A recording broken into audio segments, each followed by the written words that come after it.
పురాతన కాలంలో దేవతలు దానవులు ఒక పెద్ద పని మొదలుపెట్టారు. అమృతం తీసుకోవడానికి సముద్రాన్ని మథనం చేయాలి. అందుకు పర్వతాన్ని తిప్పాలి. కాని పట్టుకుందానికి ఎవరూ లేరు. అప్పుడే వచ్చాడు వాసుకి.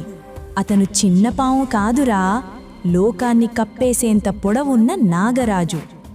వాసుకి తన శరీరాన్ని పర్వతం చుట్టూ చుట్టాడు. దేవతలు దానవులు లాగుతుంటే అతనికి బాధ, తాపం, నిప్పులా.